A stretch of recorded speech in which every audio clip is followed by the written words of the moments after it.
Welcome, dear readers. You're listening to Time to Read, a Winnipeg Public Library podcast book club. Welcome to part 2 of our conversation on books based on movies. Our listeners had so much to say on this topic that we couldn't fit it all in at once, so we didn't. Also, pay attention for another random poetry break at some point during the episode. Due to travel restrictions, I'd bet anything that my fellow panelists are all still on Treaty 1 territory, and on land that is the traditional territory of the Anishinaabe, Cree, Oji-Cree, Dakota, and Dene peoples, and the homeland of the Métis Nation. I'm Trevor Lockhart, branch head of the Louis Riel Library, and across the screen from me is...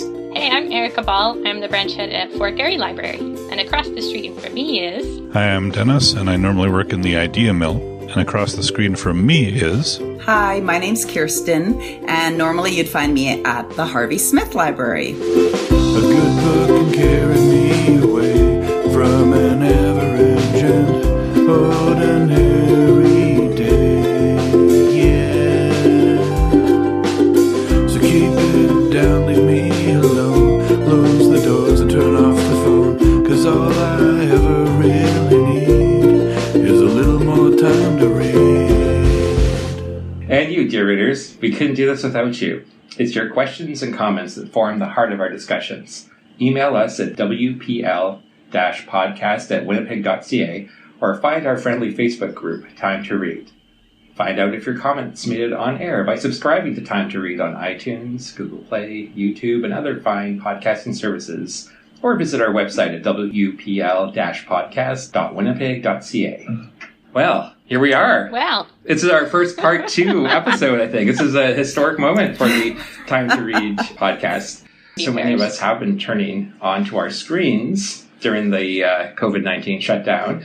Whether we've been using library resources like Canopy and Hoopla, or online resources like YouTube, or our favorite paid streaming services, we probably all spent way too much time watching movies these past few weeks. So here we are talking about books to movies. Before we just launch into that, I just wanted to go around. We're recording this on Tuesday after the May long weekend, and I just wanted to check in with you guys and just sort of see how did you guys spend the this historic long weekend where we really couldn't do anything or go anywhere. Well, I was very happy to have the long weekend. Like, I know that everyone's saying, oh, like, I never remember what day it is. But to me, it felt like a Friday on Friday. And I was happy that I was gonna have 3 days off personally. So, I just did lots of walking in my neighborhood.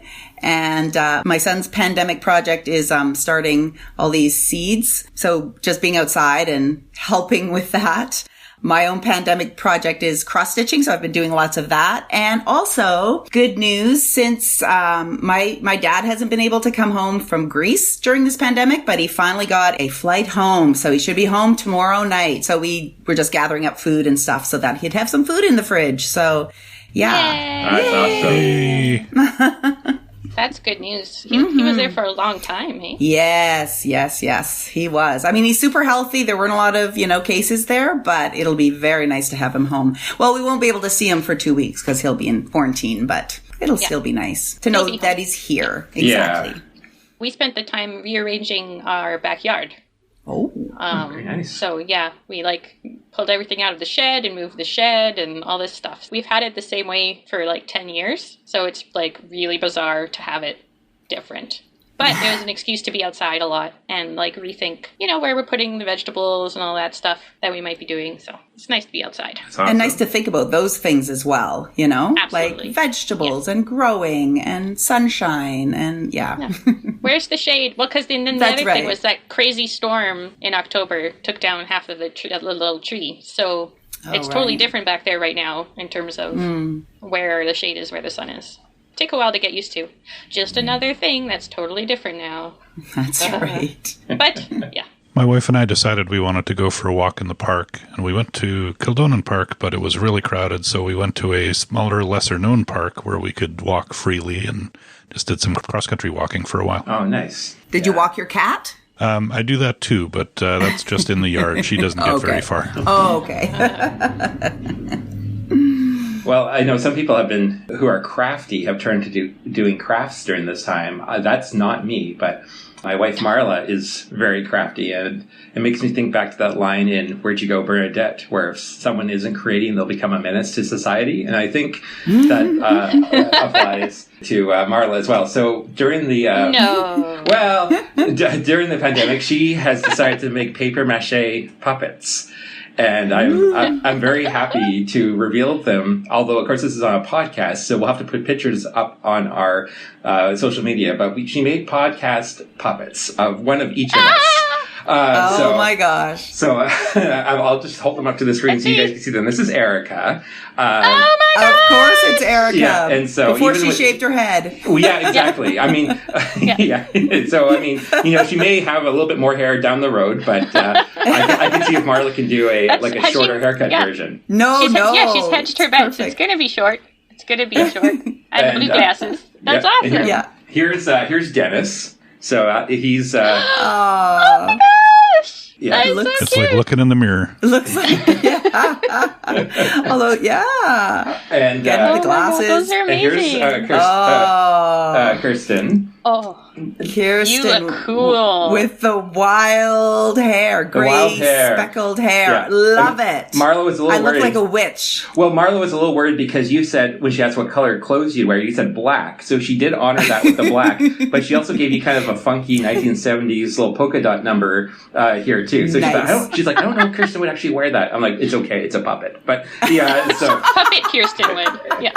And then here's me, which has kind of crazy hair and glasses and stuff. So who knows? Maybe our listeners can come up with thoughts of how we're going to use them. We have a few ideas of how we might want to use these guys. So anyway, that's what happens when a creative person is locked inside for 2 months. That's amazing. Well done, Marla. So good. Thank you, Marla. Applause.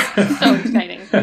So, I mean, I don't know how we follow that up except to switch gears slightly. No, we're done. And talk about movies and adaptations. Yeah, The first part of this episode, we spent exclusively talking about The Hound of the Baskervilles and different versions of Sherlock Holmes over the last 100 years or so. But just generally speaking, we had lots of our listeners write in about their feelings on movies that have been based on books and that kind of thing. So what do you guys think just generally? Like, what makes a good adaptation or a bad one? Or, do we like them? Do we care? What are your thoughts? This might be a really short episode.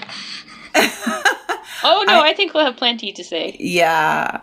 I tend to sort of avoid films that have been made out of books that I really like, because I just worry, especially if I think, how are they possibly going to actually represent this book? Like, I never did see Water for Chocolate, because I just thought, I just can't see how it's going to be a movie. But I think the ones that do involve the author or the writer, they do tend to be a bit better, the adaptations, just from my limited viewings. I think similarly, if some movies, especially made from novels, would actually be better not as movies but as miniseries. Mm-hmm. Because novels, by definition, have so much more content than a movie. So I think a lot of the problems that you have when you're adapting to a movie is just time constraints. But the other thing is that it does have to be an actual adaptation. You have to have a really good understanding of what the book is about, and not just necessarily the plot points, in order to adapt it to it has to be its own thing, as well as being somehow true to the book. And that's where having the author around is maybe crucial. Yeah. I think so too. I think one of the things I always try to keep in mind when I'm seeing an adaptation of something I like is that an adaptation is never the original. And it cannot be, because the medium is entirely different. Some things will work better in one medium than another, and some things are just impossible to translate over. Sometimes something that I like about a book is just the way the author writes, if you read Harper Lee's To Kill a Mockingbird, a big part of what I liked about that book was the way she wrote. Yeah. And even though the movie adaptation is generally well regarded, it's nowhere near what the book was, because it can't be. Yeah. So as long as I always go into it remembering this is a different thing, it may bear a lot of similarity to another thing that I like, but it's not the same thing, and I have to judge it on its own merits. It helps a bit. Yeah. But when you really like something, it's very hard to separate from that, you know? Although I will say too, like one of the things I've found interesting, I've heard it said that a good book will make a bad movie, and a bad book can make a good movie. Yeah. And I had a few examples of where authors that I like, my least favorite books of theirs are also my favorite movie adaptations of their work. Huh. So some things are just better suited for one or the other. Or maybe involving a second person as a screenwriter or something actually enhances the story. Yeah. Could be. Yeah, because that's the other thing about adaptations. Like, I don't actually like super strict adaptations that are exactly to the source. Yeah. Because unless they're adding something to it, What's the point? Jeremy Brett's version of Hound of the Baskervilles I liked because it stuck to the original, but their performances and the scenes and settings and everything made it more accessible to me and connected me to it in a way that the book alone hadn't. You know, so a strict adaptation can work as long as there's something more to it. But I've seen other movies that tried to be very strict, and I thought, well, I read the book already. Why do I? Yeah. If you're not adding anything to it, yeah. Yeah. I think for me, the only time that I really wish a movie adaptation to be super faithful to the book is if it's based on a book that I'm never planning on reading, but I still kind of want to know the story. So that I feel like I can talk, you know, I can sound smart about it, and then they're like, oh, that guy read that book. That guy read War and Peace, you know. And, The Great Gatsby. Exactly. Good point. The Baz Luhrmann version. Yeah, that was Leo. That's So, Kirsten, I just wanted to pick up on something that you said about how movies that have the author involved tend to be better than movies that don't. And I think that generally is true. I'm thinking of like William Goldman being involved with The Princess Bride. And I know... That's the one I thought of, too. Yeah, and Paul Irving... John Irving. Paul Irving. John Irving wrote the screenplay for Cider House Rules, his own novel, which I think is one of my favorite adaptations of a John Irving novel. It's great. But then the opposite is also true because they are different skill sets. And so someone that's a good novelist isn't necessarily a good screenwriter. I mean, the Venn diagram does probably overlap quite a bit, but I'm thinking famously of this movie from the early 80s called Maximum Overdrive. And it was right at the height of Stephen King's popularity as a horror novelist. And so they thought, well, Stephen King, he can't go wrong. Let's just let him do everything. So he adapted one of his own short stories called Trucks. Yeah, I think it was in the Night Shift collection. And not only did they let him just, you know, adapt the screenplay, but they said, well, why don't you also direct the movie? And he did. And he did. And it's terrible. It's terrible.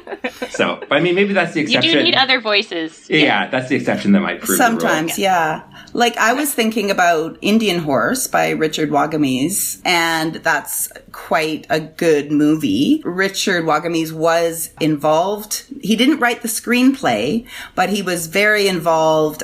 He reviewed the draft of the screenplay, and he offered lots of notes and approval on language and that kind of thing. And I think actually he died before it was before seeing the final product. And also it seems like more and more films are also getting a lot of sort of these creative consultants on films as well when they're adapting books. So I thought like something like Indian Horse or The Lesser Blessed by Richard Van Camp, they're really good examples of book-to-movie adaptations because the authors were involved. I don't think Richard Van Camp wrote the screenplay either, but they were just really, really involved. And then they were really excited about the movie as well because they could see where it was going. So like you were saying, Erica, that they knew that the movie had the feel of the book and what they were trying to depict. So those are two movies that I think actually are good adaptations.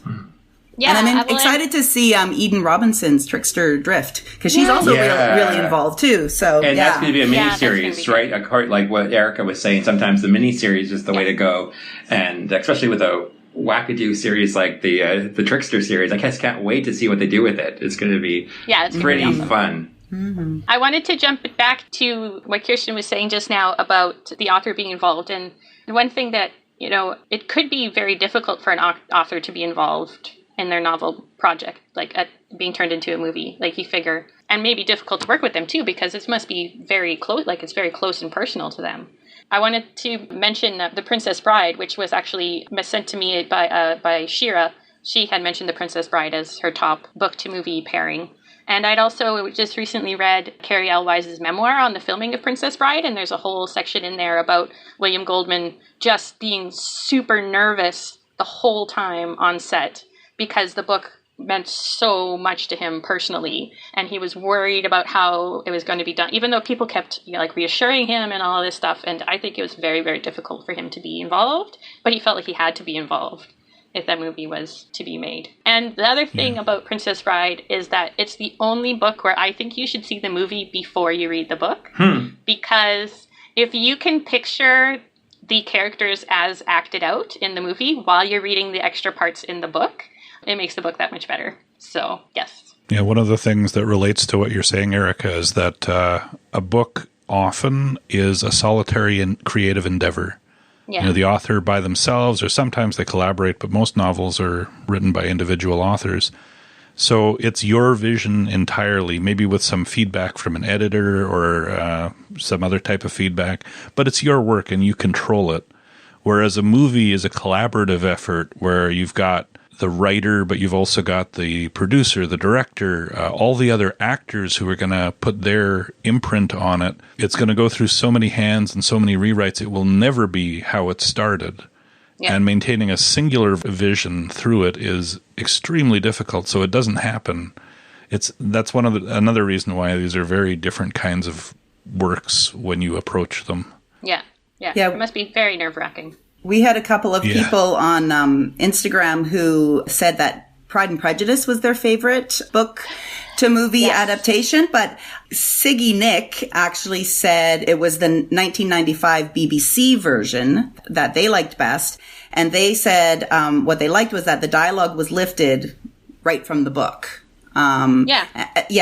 So when we were talking about, sort of direct, we don't normally assume that a movie is going to be, a direct adaptation, but that is one. But then Sun and Sky 2 also said Pride and Prejudice was their favorite, but they said that their favorite was the 2005 version with Keira Knightley. Yeah. So I was just going to ask which versions. Mm-hmm. So, and I Pride and Prejudice, Pride and Prejudice, but I think, and I will always maintain that Sense and Sensibility is the superior story and the superior movie to any of those. Emma Thompson's adaptation of Sense and Sensibility cannot be beat. So, well, in 1995, just so I could disagree with everyone. Jane Austen, because I think that was the year that the Sense and Sensibility came out, and also the year that the BBC version of Pride and Prejudice did as well. And there's a bit of chatter on our Facebook group page about Pride and Prejudice as well. We had a couple people weigh in, and it was similarly, it was split.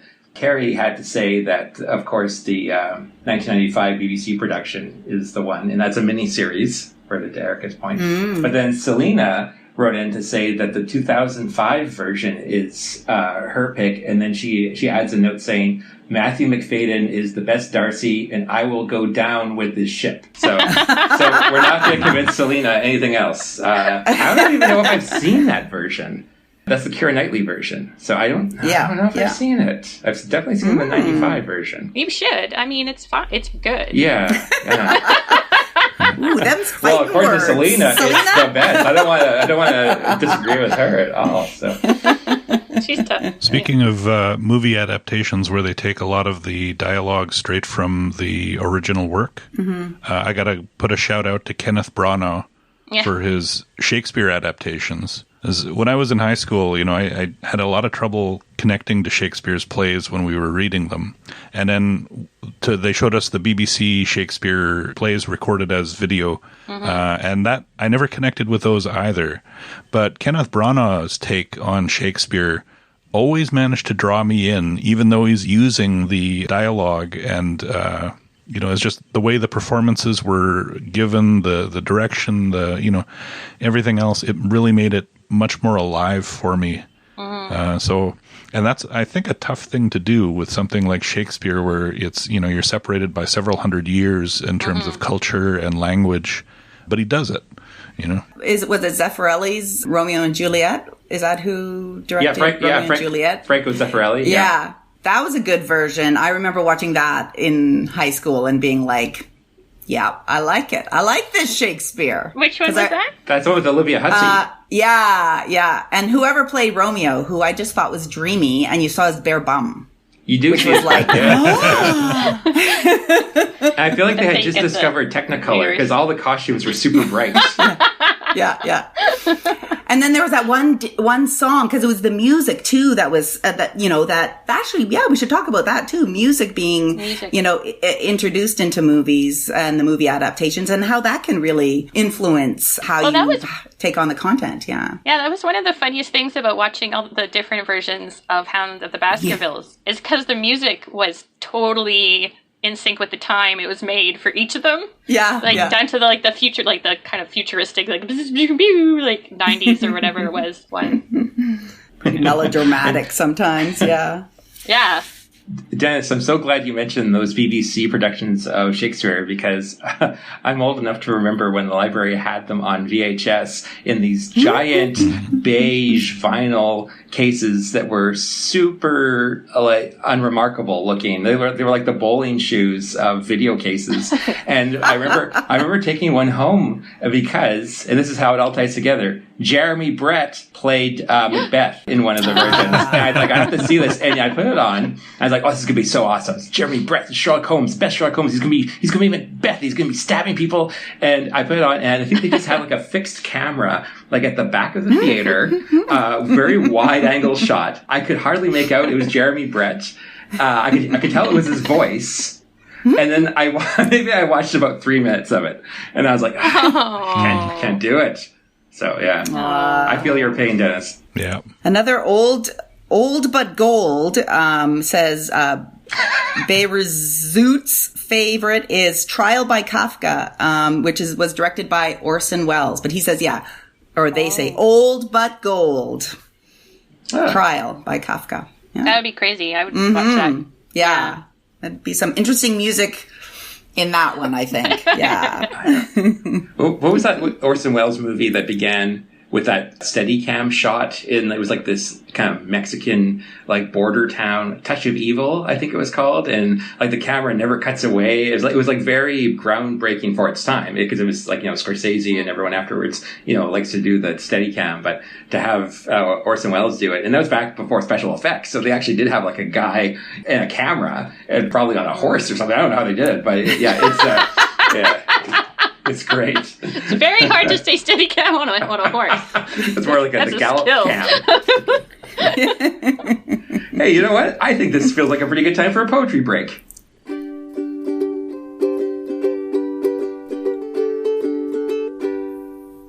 My Lone Ranger by Trevor Greyeyes. My Lone Ranger would have a speech impediment. For example, he would say haltingly, "Tonto, me want to know why me talk like this." The sidekick would reply, "Kimo sabe, big heap damage in first act to broca area, brain." Ranger then asks, "Tonto, then why you big heap talk like that too?" The reply, "Kimo sabe, bad script writer."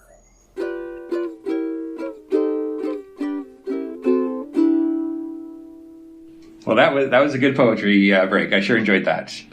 How are you guys doing? Good. I have a few more. Are we going to talk about ones? Going to talk about ones that we don't think were good. Sure. I guess we've absolutely. already sort of. I could start off by apparently Selena, the same person from Facebook who is a Matthew McFadden fan, says that the Hall of Shame should go towards World War Z, or I suppose if we're in Canada, World War Z. It took all the multiple story perspectives that made the book interesting and turned it into a generic action hero zombie flick. So that's her take on a very bad adaptation. Yeah, Whit and Jennifer agreed, saying that the same thing, World War Z, but also added A Wrinkle in Time to. Oh, I never saw that. As least favorite. Yeah. Regarding World War Z, too, the best adaptation so far is the audio cassette version And if you've read the book but you haven't listened to the audio version, listen to the audio version because it's multicast, includes Mark Hamill amongst others, and it's really well done. And this is a good example of a book that should be turned into a mini-series because it really deserves so much better. Like, the only thing the movie had in common was the name and that it had zombies. So that was heartbreaking that they took something so good and then just used the name. And, yeah, really. And fun fact, the author of it, Max Brooks, is the son of legendary comedian Mel Brooks. So there you go. Speaking of adaptations where they basically only use the title, Stephen King is like the king of adaptations that have gone both ways. There have been some good ones and some bad ones. But The Lawnmower Man, which was a Stephen King short story, it didn't have a lot of material in it, so you'd wonder, how would you turn this into a movie? Well, the way they turned it into a movie was they cast Pierce Brosnan, who was the only bright spot, and then they went off in a completely different direction, had one scene that was maybe slightly reminiscent of the movie, or of the book, of the story. And yeah, it was utterly terrible. It was so bad that Stephen King successfully sued to have his name taken off the movie. Whoa. That's the only previous time an author has succeeded in that kind of a thing was 1922, so this is not a common thing. And he got $2.5 million as a settlement for damaging his work. Oh, that's Despite a bad movie. the ruling, despite the ruling, New Line Cinema released the home video version as Stephen King's The Lawnmower Man, and they were held in contempt of court. It's one of the only film adaptations of his work that is not listed on Stephen King's website. So that was bad. Yeah. And the other one I got to put forward is another short story by Stephen King, The Box, which is a lovely short story. And the movie adaptation starts off with that story, but it's not enough material to sustain an entire film. So they just went off in this really weird direction. And my wife and I watched this movie to the end because we kept thinking, this can't possibly get any worse. and we were wrong. It just kept getting worse. my Despite goodness. some excellent actors in it. It was just a terrible film. So, yeah.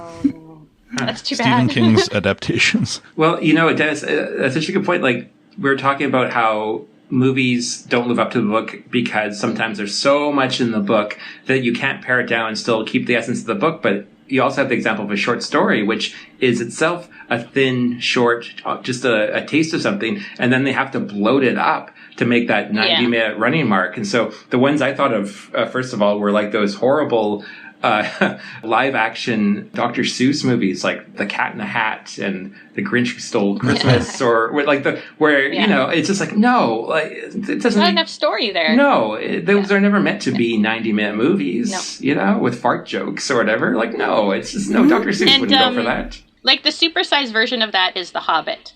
And like I liked seeing it. I liked seeing it visually. But they made way too many hours of movie from that, and had to pull in all kinds of things that were in the Silmarillion or elsewhere that were not The Hobbit at all. So that was also one of the things there. They just wanted to use the name of The Hobbit and tell different stories. I also wanted to mention The Time Traveler's Wife because Denise sent me on Facebook that she enjoyed the book, but the movie was a stinker. So I haven't seen them, but there you go. Yeah, speaking of The Hobbit, when Peter Jackson made his version of Lord of the Rings, that was a film that for a long time, like, it had been considered almost unfilmable. Yeah. Like that trilogy of books, it was just too much material, too complex to film. And he made a very good film, or a series of films. And then with The Hobbit, it seemed like the idea was, well, let's make The Hobbit, but let's make it even bigger and more impressive than The Lord of the Rings. And Lord of the Rings 2.0. Yeah. Yeah, but it's the wrong type of story. The Hobbit was a very different kind of story, and to convert that into a massive mega epic the way they did was such a bad idea. Travesty. Oh, and the other one that I waited for a long time and then was ultimately disappointed by was Ender's Game by Orson Scott Card. Because Ender's Game was a great book.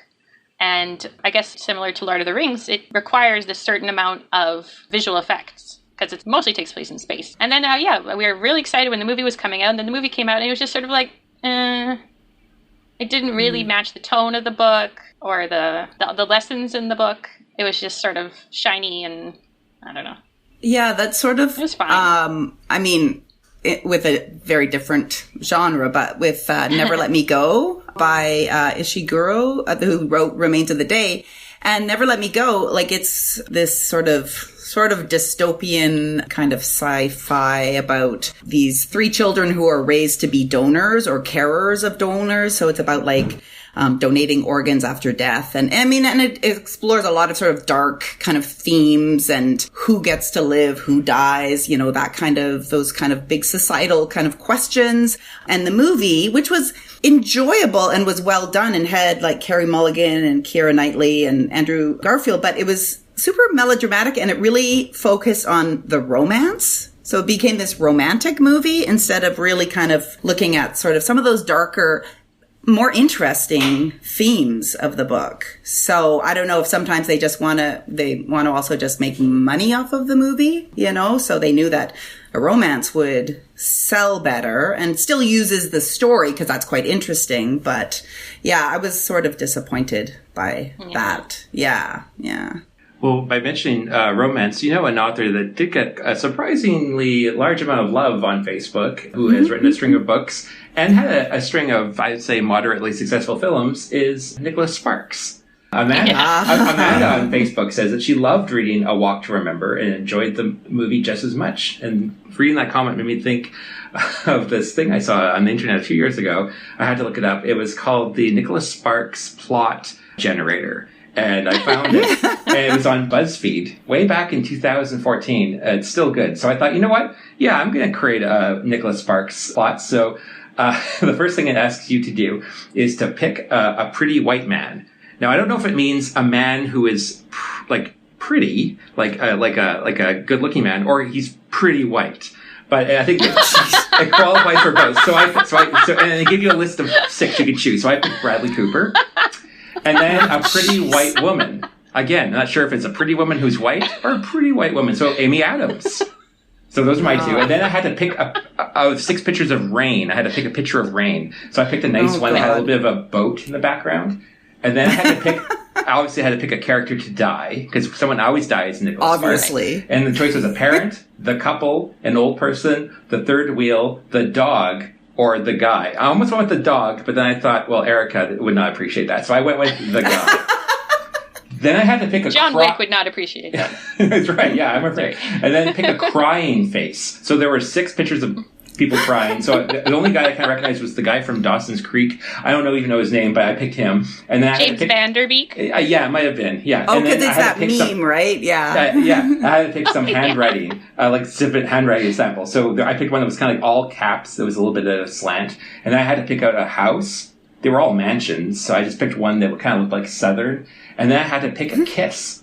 Again, there were 6 pictures of people kissing. The only one I recognized was the upside-down kiss between Tobey Maguire and Kirsten Dunst from Spider-Man, so I picked that. So then I hit the generate button, and this is what my plot is. The movie is called The Only Kiss. Rich girl Samantha and poor boy Harrison meet at a carnival one summer's day. They fall in love instantly because they're soulmates. They spend one perfect day together, but then Samantha's evil rich father drags her away. Harrison tries to track her down, but Samantha's evil rich mother blocks his attempts. 20 years later, Harrison is dying of cancer and finally finds Samantha, who is now married. But she can't resist her first love, and they go on a boat ride together. It starts raining, so they kiss and have sex. Harrison dies in Samantha's arms, and she vows never to kiss anyone again. That's why the only kiss. That's a blockbuster. So we'll share with it the link to the Nicholas Sparks plot generator is on our notes page, and it's hours of fun during the pandemic. That's amazing. So the upside down kiss equals sex in this generator? I think I did it a couple of times, and sex always appears. Sex is inevitable. So I don't know what the upside down kiss had to do. But yeah, there's another one called this river it has water or something. I didn't like it as much. I like this one where they go for a boat ride. Gosh. Yeah. Yeah. Wow. Yeah. Sounds about right. And then he dies in her arms. And then he does. Yeah. You think he'd die of cancer? On the boat? Well, I guess he does die of cancer. On the boat? In her arms. Yes. On the boat, I guess. Yeah. I haven't really fleshed out the details. This is more of a treatment than an actual script. Was it immediate? Was it 4 years later? Who's to say? To borrow a Trevorism, who's to say? Who's to say? You might be wondering why we think this is a topic. Did you know that before the pandemic, Millennium Library had a series, an in-person series called Book to Film, where they would show on a Sunday afternoon a movie that one time was based on a book. And another interesting fact is that Erica was in on the beginning of that program, and she picked the first movie that was based from a book. Did you want to tell everybody, Erica, what that movie was? Yes, it was the classic adaptation of a book that nobody really knows is a book, but the movie is very well known. It's called Die Hard. I had no idea Die Hard was based on a book. I had to look it up. It's based on something called Nothing Lasts Forever by Roderick Thorpe. And it made me think there are other movies out there that are based on books that we just never knew about. So I put together a list of ones that I was surprised by. You can tell me whether you guys are surprised too. Clueless, based on Jane Austen's Emma. Oh, right. Yes, I knew that. Oh, right. Mean Girls is based on a nonfiction work about teen girl behavior called Queen Bees and Wannabes by Rosalind Wiseman. And this one, Field of Dreams, one of my favorite movies of all time, is based on a novel, Shoeless Joe, by W.P. Kinsella. And W.P. Kinsella, when we talked earlier about authors being involved in movies and not being involved, he had kind of a tough go of it. He was sort of involved with Field of Dreams. He was okay with Field of Dreams, but a couple years later, one of his short stories called Lieberman in Love was adapted into a short film that actually won the Oscar for Best Live Short. But he didn't even know it was adapted until he was watching the Oscars on TV from home. He wasn't listed in the credits. He wasn't thanked in the acceptance speech, and he's just all like, "WTF?" And apparently, I'll say, And so a couple days later, in Variety, the filmmakers took out a full page apology to him for that. But it makes you think, like, how could that have happened? Yeah, that's terrible. Yeah, shame. Yeah, shame on them. Since you mentioned Die Hard right at the beginning, another movie in this list is Die Hard 2, which was adapted from the novel 58 Minutes by Walter Wager. Whoa. So, yay, Die Hard! Best Christmas movie ever! And then I just remembered, I have to mention A Man Called Ove. Because the movie version, the book is amazing, the movie version is amazing. However you can get it, check out A Man Called Ove. So good. You guys got anything else? Well, I did want to put a special mention into a couple of my favorite adaptations that we didn't cover yet. Oh, for sure. So we'd mentioned before that some books really should be series. Some of my favorite adaptations have been. So I've enjoyed the books in the Dexter series by Jeff Lindsay, which is about a serial killer who only kills other serial killers. It was turned into a TV series starring Michael C. Hall. There are a lot of differences in the characters and plot lines between both of them. And some I like better in the book and some I like better in the TV series, but I like both of them about the same, which I think is pretty good for an adaptation. You know, it gives you new things to find, but still things you can complain about if you want to. Another thing that went that way was Dirk Gently's Holistic Detective Agency. I'm a big fan of Douglas Adams' work in general. This one has been adapted a couple of times. BBC America did a TV version in 2016 that I watched on Netflix, and it's an absolute gem.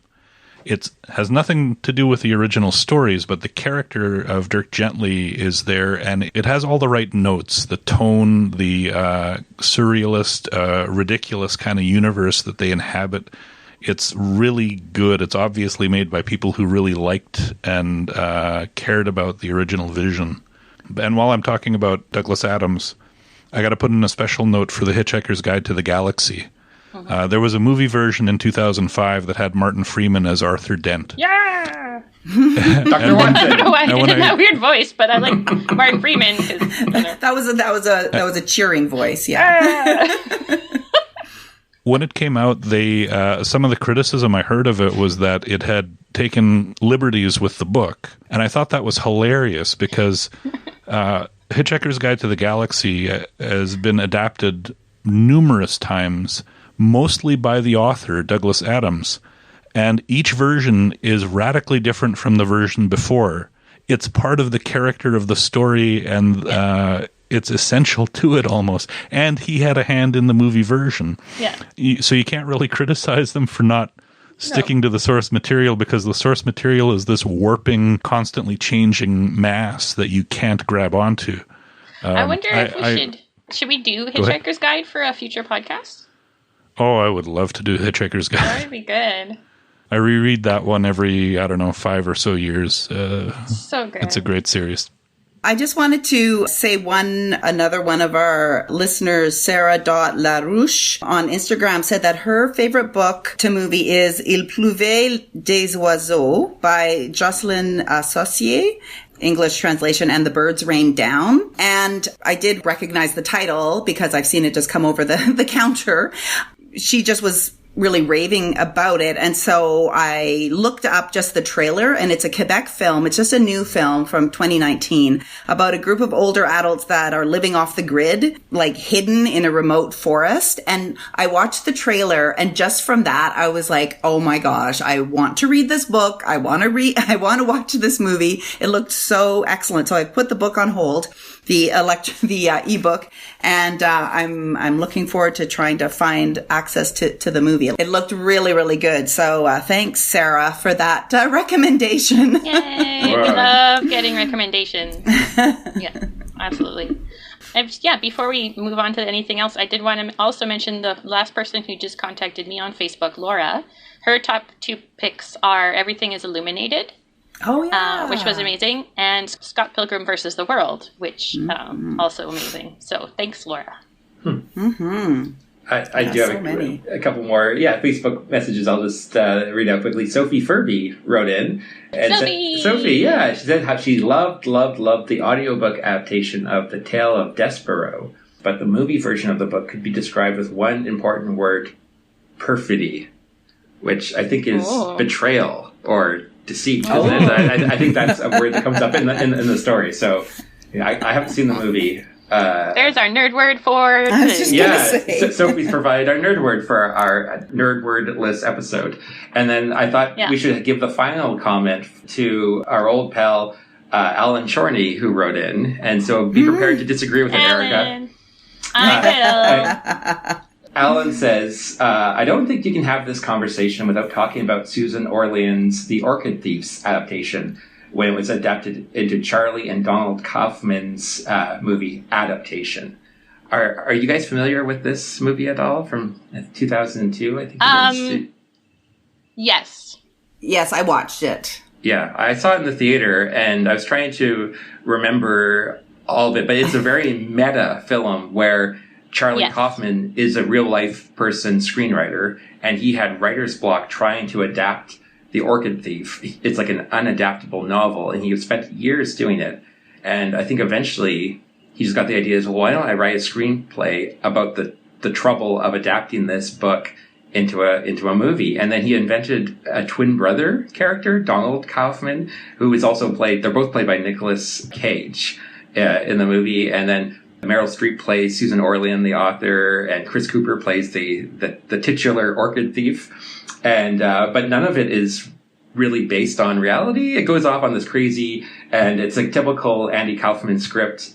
It's great. I think it's definitely worth a rewatch. I think it's time for a rewatch, because I remember watching it and just thinking, like, what is happening through most of it, like I do with most of Charlie Kaufman's scripts. So I'm pretty sure that what Alan does, and has always done, is gone into all of my past statements and chosen deliberately the things that I don't like, and then brings them up again. Because that's all I'm going to say. Right. So without saying so, we know what you feel about Adaptation. So it was a long time ago that I watched it. Maybe I should watch it again. But I think once again, in true form to our relationship, I completely disagree with Alan about everything.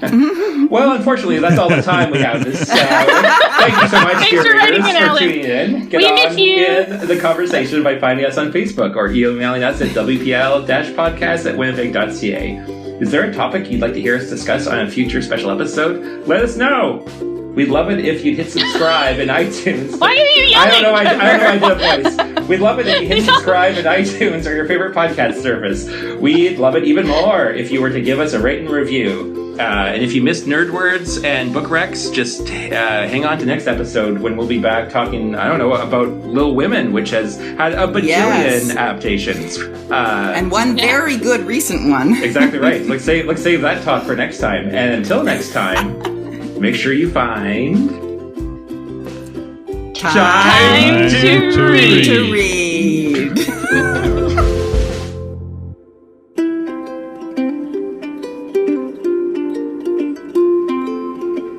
All I need is time to read.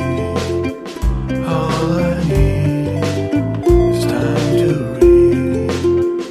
All I need is time to read. All I ever really need is a little more time to read.